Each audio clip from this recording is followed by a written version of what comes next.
I look in the mirror and the Plymouth is like 20 feet out in this freshly cultivated field with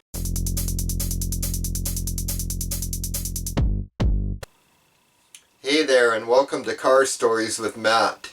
When I was about 14, I responded to a Help Wanted ad looking for help to rebuild some fences on a sheep farm in rural Saskatchewan where I grew up. And so I went out to this farm, and I had no experience building fences, but they showed me how. And basically this was a 25-acre property that this kind of eccentric lady had leased off of this guy. It had been abandoned for quite some time prior to that, and there was a lot of trash on the property, and it wasn't the most useful property. There was a lot of swampland involved and stuff, but she just kind of had a sort of a little hobby farm with a bunch of sheep and goat and some horses and whatnot. Anyways, it was kind of a fun job because she had a bunch of old farm vehicles that I got to horse around in while I was working on rebuilding these fences.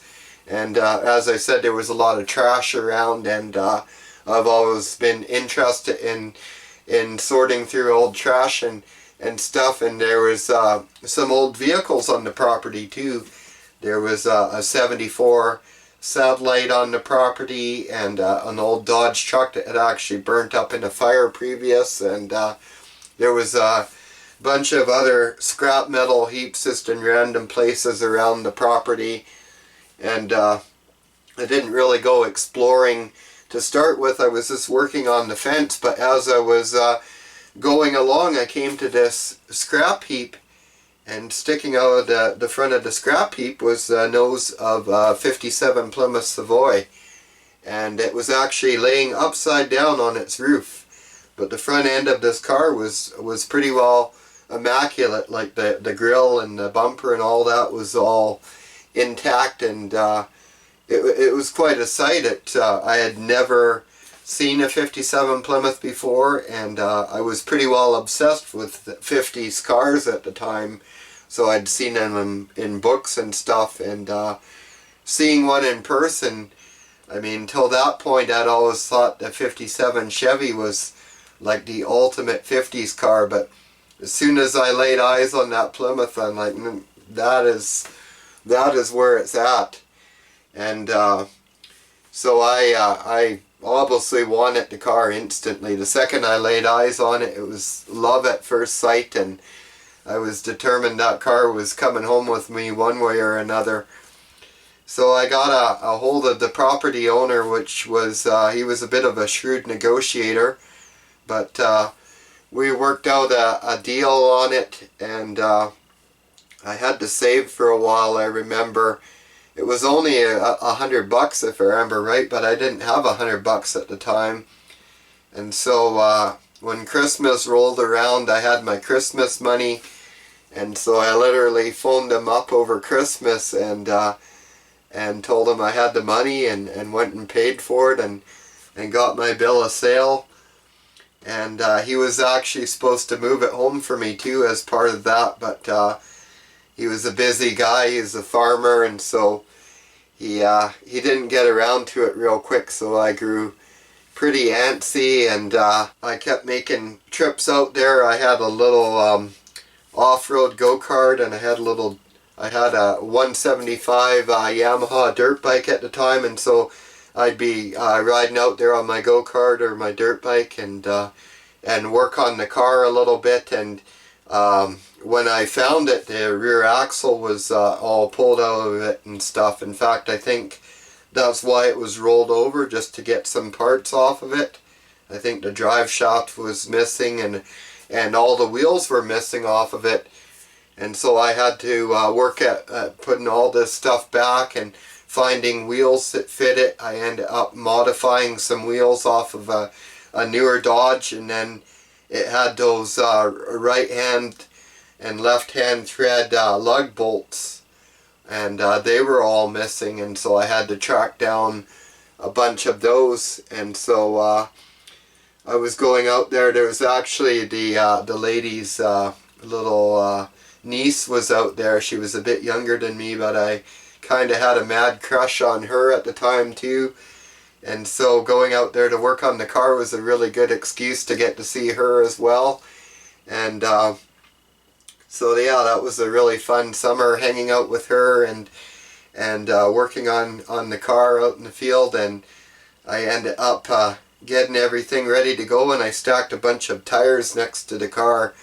Used tires so that I could roll the car onto that and not dent it up, because despite the fact that it was upside down, it somehow had no dents down the sides. So I don't know how it got rolled there, if they used heavy equipment or if somebody was driving it and it rolled, but however it happened, it somehow hadn't dented the sides. So I tried to roll it back without damaging it. I put a few little dents in it, but it worked out pretty good, and I got it laying right side up, and it wasn't as bad as you'd think for a car that had been laying upside down for like 25 years in the dirt. But actually, when I got it home, I was able to straighten that roof up. But getting it home was quite a task, because once I got it right side up and I tried to pull it, I noticed that the back differential was completely locked up, completely seized. So I collected up a bunch of scrap metal, and I found these big heavy pieces of angle iron, like 6-inch angle iron, and I built like a dolly axle to go under the back of this car.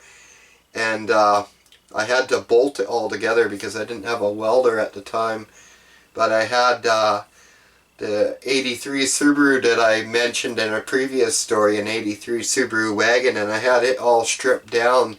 So I took the front spindles from it, and I got them fastened up on this axle, and then I made some brackets, so some smaller angle iron that went the opposite way on the axle to fasten up to the leaf springs underneath the back of the Plymouth.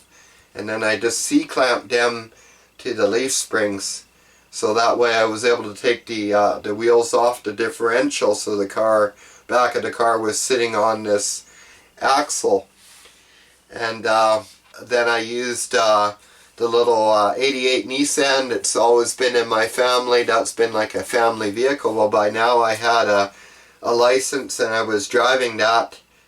So I brought my buddy Ryan out, who I still keep in touch with to this day, and he came out there with his cousin, I remember, and they had to be somewhere like pretty quick after that. So I'm like, okay, no problem. We'll just make this real quick, and you know, we'll hammer down when we get on the road. So we were just using like a summer road to pull it home, which in Saskatchewan, a summer road is a dirt road that basically goes through the middle of a farmer's field, and the field's level with it on both sides. So that's what we were driving on, and I mean, things weren't aligned too well. So we start out down the road, and this thing is just, you know, crab walking terribly, but I was doing about 40 mile an hour, like 60 kilometers an hour, no joke, trying to make some time down this back road. And I look in the mirror, and the Plymouth is like 20 feet out in this freshly cultivated field with just big rooster tails of dirt coming off the front wheels, because my buddy's sitting there with the steering this crank trying to pull her back onto the road, and his cousin's sitting on the dash of the car, and then he's sitting on a stack of tires steering the car. And I actually mentioned this to him the other day when we were talking, and he's like, yeah, that was one of the scariest moments of my life. And anyways, I slowed down a bit, and he regained control and sort of got it back on the road, but it was just a couple miles down the road. We hit a big pothole or something, a big bump anyways, and broke that axle right in half. So I had to we left the car there actually by the side of the road and for about a day or something while I went back home and rebuilt the axle, and then Dad came out with me and we pulled the car in, and I had to steer it that time, and we got it home, but I mean we were only doing like 10 miles an hour and I was having trouble keeping it on the road, so I could really see how my buddy was struggling the day before with it, but we got it home without incident, and I straightened up the roof actually, and I could see my reflection in the roof, in the paint in the roof, even though it had been laying in the mud for like 25 years. But inside the roof had kind of collected with water and got quite thin. It really badly pit it, and then the hood and trunk lid, the same thing. They were pretty well rotted right through from sitting upside down with water pooling in them. So I didn't really get too far with restoring it. I did a little bit of work to it and you know, collected up a bunch of parts, but in the end life kind of got in the way. I had jobs and girlfriends and other projects, so I ended up selling the car to some guy who had a much nicer 57 Plymouth, and he just used it for a parts car. But that car kind of had a special place in my life, and I really regretted selling it. I would love to have it even now, to be honest. 57 Plymouths will always be special to me, and I do one day dream of owning a driving example of one. Thanks a lot for tuning in to Car Stories with Matt. Don't forget to like and subscribe. Have yourself a great day.